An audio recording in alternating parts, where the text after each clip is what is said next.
முருங்கையை ஒடித்து வளர்க்க வேண்டும், பிள்ளையை அடித்து வளர்க்க வேண்டும். பிள்ளையெல்லாம் அடிக்க முடியுமா? இப்போ இந்த காலத்தில் அவங்க திருப்பி அடிச்சிருவாங்க. இந்த பழமொழி எதுக்கு சொல்லி வச்சாங்கன்னா, முருங்கை மரத்தை நீங்கள் வளர விடுறீங்கன்னு வச்சுங்க, ஒல்லியாக அழகாக நல்லா ஒசரமாக போகும், காயெல்லாம் காய்க்கும், பூவெல்லாம் பூக்கும். ஆனால் ஒரு காற்றடிச்சா படக்குன்னு உடஞ்சிரும். எங்கே உச்சியிலேருந்து அப்படியே உடஞ்சிரும். அதுக்காக என்ன பண்ணுவாங்க, முருங்கை மரத்தை வளர வளர வெட்டிக்கிட்டு உடச்சிக்கிட்டே இருப்பாங்க, வெட்ட மாட்டாங்க. படக்குன்னு உடச்சிருவாங்க. உடைக்க அது புதுசாக அந்த கீரை வரும். அது நல்லாயிருக்கும் சமையல் பண்ணுறதுக்கு. ஆக இந்த முருங்கை மரத்தை நீங்கள் பெருசாக வளர விட்டு பிள்ளைங்க யாரானு ஏறினா அப்படியே அவங்களும் கீழே விழுந்துருவாங்க. அதுக்கு தான் எப்படி சொல்லி வச்சாங்க பாருங்கள், முருங்கையை ஒடித்து வளர்க்க வேண்டும். ஒடிக்க புதுசாக வரும். அது நல்லா சமையலுக்கு ரொம்ப நல்லாயிருக்கும், முத்தக்கூடாது. பிள்ளையை அடித்து வள அப்படின்னு சொன்னாக்க, இந்த தப்பான பாதையில் போகிற பசங்களை அடித்து நிமிக்கணும். அடித்து வளர்க்காத பிள்ளை அது வேலைக்கு ஆகாதுன்னே சொல்லுவாங்க. ஆனால் அடித்துன்னா கை கால் உடையிற அளவுக்கு இல்லை, அவன் புரிகிற. எங்கள் காலத்துலலாம் நாங்கள்லாம் பள்ளிக்கூடம் படிக்கும்போதெல்லாம் எதாவது தப்பு பண்ணிட்டா இந்த முழங்காலுக்கு கீழே விசிறி காம்பை வச்சு அடிப்பாங்க. அது வலிக்கும். ஆனால் பண்ணுவியா அப்படின்னு கேட்டு அந்த விசிறி காம்பாலேயே 4 போடுவாங்க. அப்படியே ரெட்டாக அப்படியே சிகப்பாக தழும்பெல்லாம் வந்துடும். இருந்தாலும் எதுக்காக அடித்தாங்கங்கிறது எங்களுக்கு ரொம்ப நாள் ஞாபகம் இருக்கும். அந்த தப்பை திருப்பி பண்ண மாட்டோம். அதுக்கு தான் சொல்லி வச்சாங்க, பிள்ளையை அடித்து வள. அதாவது அவன் நேர்பாதையில் போகாமல் எங்கேயோ தப்பு பண்ணுறான்னு தெரிஞ்சால் அவனை கூப்பிட்டு 4 சாத்தினா தப்பு இல்லை அப்படிங்கிறத சொல்லியிருக்கு. ஆனால் அந்த காலத்து பழமொழி இந்த காலத்தில் செய்ய முடியுமா முடியாதாங்கிறது தெரியல. அடிக்காத குறையாக திருத்த பார்க்கலாம் இல்லைங்களா? ஆனால் முருங்கையே ஒடிச்சு தான் வளர்க்கணும். உற்றது சொன்னால் அற்றது பொருந்தும். ஆனால் ஒரு தடவை நம்ம இதை கேட்டோன்னா நமக்கு புரியல.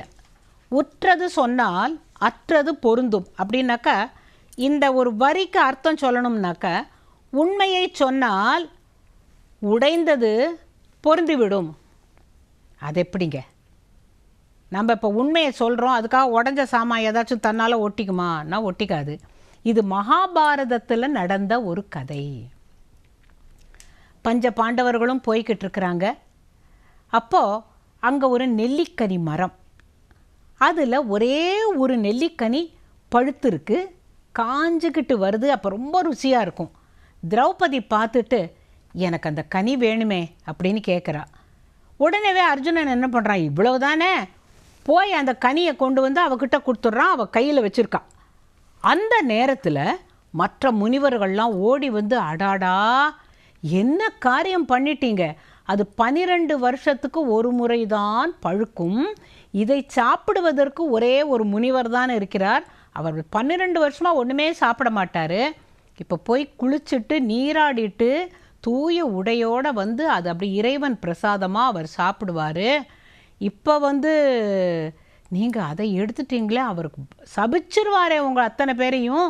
12 வருஷமாக ஒருத்தன் சாப்பிடாமல் இருந்து தன்னுடைய சாப்பாட்டை யாரோ எடுத்துக்கிட்டான்னா எப்படி அவரால் பொறுத்துக்க முடியும் அப்படின்னு இவங்களுக்கு எல்லாருக்கும் ஒரே பயமாக போயிடும். தர்மர்கிட்ட கேட்பா, எனக்கு என்னப்பா தெரியும், அவள் கேட்டான்னு நீ தானேப்பா பறித்து கொடுத்தேன்ட்டு அவர் சொல்லிட்டாரு. பீமன் சொன்னான், எனக்கும் இதுக்கும் சம்மந்தமே இல்லை, அவள் கேட்டால் நீங்கள் பறித்து கொடுத்தீங்க. நகுலன் சகாதேவன் வாயே திறக்கலை. உடனே வேற யாரை கூப்பிடுவாங்க, கிருஷ்ணா பரந்தாமா கோவிந்தா காப்பாத்து அப்படின்னாங்களாம். உடனே அங்கே கிருஷ்ணர் வந்துட்டு என்ன விஷயம் அப்படின்னு ஒன்று, உனக்கு தெரியாதா, இந்த மாதிரி 12 வருஷத்துக்கு ஒரு முறை தான் காய்க்குமா இந்த நெல்லிக்காய், அப்படியே பழுத்து இருந்தது, அந்த முனிவர் வரதுக்குள்ளே எங்களுக்கு தெரியாததுனால பறிச்சுட்டேன், இப்போ அது என்ன பண்ணுறது, திருப்பி அதை எப்படி ஒட்ட வைக்கிறது, எப்படிங்க முடியும், கையில் பறித்து வச்சுட்ருக்கோம் அந்த பழத்தை, இது திருப்பி மரத்தில் போய் ஒட்டிக்கணுன்னாக்கா மந்திரத்தில் மாங்காய் காய்க்குமாம்பாங்களே, அந்த மாதிரி முடியுமா? அப்போ கிருஷ்ணர் சொல்கிறார், முடியும். எப்படி தெரியுமா? சத்திய வாக்குக்கு இயற்கை கட்டுப்படும். சத்திய வாக்குன்னா அவரவர் மனசில் இது வரைக்கும் வெளியில் சொல்லாத ஒரு உண்மை சொன்னீங்கன்னாக்கா அது போய் ஒட்டிக்குவோம். அது எப்படி பாரு, அது ஒரு தான் வழி அந்த முனிவர் வரத்துக்குள்ள அப்படிங்கிறார் கிருஷ்ணர். வேடிக்கை பார்க்குறார் கிருஷ்ணர் என்னதான்னு. தர்மர் அவ்வளவு நாள் ஒழிச்சு வச்சுட்டு இருந்த ஏதோ ஒரு விஷயத்தை சொன்னார், ஒன்றும் ஆகலை. பீமன் ஏதோ சொன்னான், ஒன்றுமே ஆகலை. அர்ஜுனன் என்ன சொன்னான், அவனும் யோஜனை பண்ணிவிட்டு இது வரைக்கும் யாருக்கும் சொல்லாத விஷயம்னு, எல்லாருக்கும் எல்லாம் தெரியுமே, அவன் அங்கங்கே போன இடத்துலலாம் கல்யாணம் பண்ணிக்கிட்டதெல்லாம் தெரியுமே, அதனால் நான் என்ன புதுசாக மறைச்சி வச்சுருக்கிற உண்மைன்னு எதுவுமே இல்லை.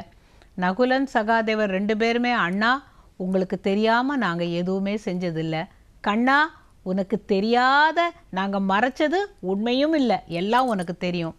அப்போ திரௌபதி மட்டும் என்ன சொல்கிறா, இவன் என்ன சொல்ல போகிறா பார்க்கலான்னா, அத்தனை பேரும் காதை தீட்டிக்கிட்டு கேட்குறாங்க, இவன் என்ன சொல்ல போகிறா, இதுதான் லாஸ்ட் சான்ஸ், இந்த லாஸ்ட் கோல் போடுற மாதிரி, இந்த பழம் போய் ஓட்டிக்கணுன்னா இவ ஏதானு மறைச்ச ஒரு விஷயத்தை சொல்லி அது உண்மையாக இருந்து இது போய் ஒட்டிண்டா தேவையில்லை, எல்லாருக்கும் பயம், முனி சாபத்துக்கு பயப்படுறாங்க. அவள் அங்கேருந்து வந்து தலையை நிமித்துக்கிட்டு சொல்கிறா, எனக்கு 5 கணவர்கள் இருந்தும் 6வதாக ஒரு கணவன் இல்லையே என்ற ஏக்கம் வருத்தம் எனக்கு ஏற்பட்டது, இது உண்மை, இது சத்தியம் அப்படின்னு சொன்ன உடனே இந்த பழம் போய் அந்த நெல்லிக்கனி போய் கிளையில் ஒட்டிக்கிறது. அப்போ எல்லாரோட ரியாக்ஷன் எப்படி இருக்கும் நம்ம யோஜனை பண்ணி பார்க்கணும். கிருஷ்ணர் மெல்லிய ஒரு புன்னகை, கிருஷ்ணைன்னு பேர், அவளுக்கும் கிருஷ்ணைன்னு பேர், தைரியமாக சொல்லிட்டு நிற்கிறாளே தலை நிமிந்து.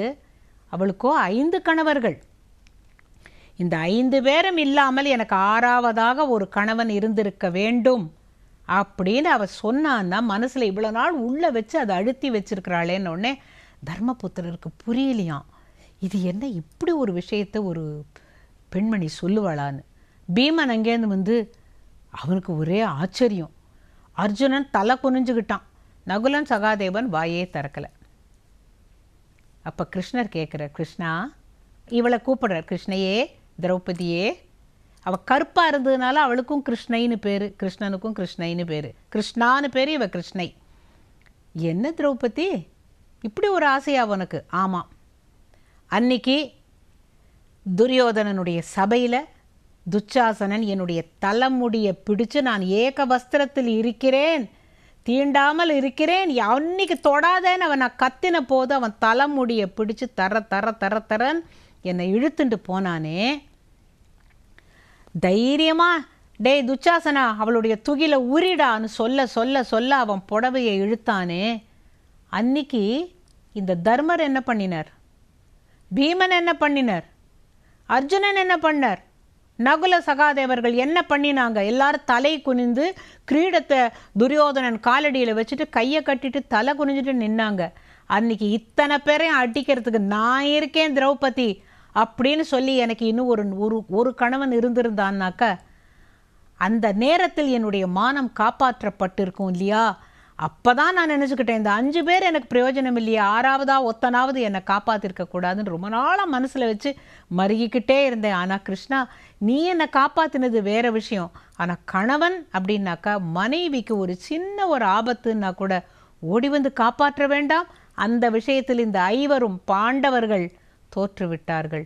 அந்த உண்மையைத்தான் உள்ளே வச்சு அப்படியே அமுக்கி வச்சுட்டு இருந்தேன். இன்றைக்கி உண்மையை சொல்ல வேண்டிய நேரம் வந்ததுனால சொன்னேன்ன உடனே அந்த கனி போய் ஒட்டின்றதையும் கிருஷ்ணர் மேலே பார்த்துட்டு, முனி சாபம் வராது, ஆனால் நீ நினைத்தது நியாயம் அப்படின்னு சொல்லிட்டு மறைஞ்சு போனாராம். இப்போ புரியுதா? ஒரு கணவன் மனைவி ஒரு பாந்தவியம், வாழ்க்கை ஒப்பந்தம், அது அவளை கையை பிடிச்சி நான் உன்னை என்னென்னைக்கும் காப்பாற்றுவேன்னு சொல்கிற பொழுது அவளுக்கு ஒரு தீங்குன்னு வரும்போது எனக்கு தெரியாதுப்பா நீ பார்த்துக்கோ அப்படின்னு ஒதுங்கக்கூடாது. அவள் உன்னிடம் அடைக்கலமாக வந்திருக்கும் பொழுது எப்பாடுபட்டாவது அந்த பெண்ணை காப்பாற்ற வேண்டியது ஒரு கணவனுடைய தர்மம்.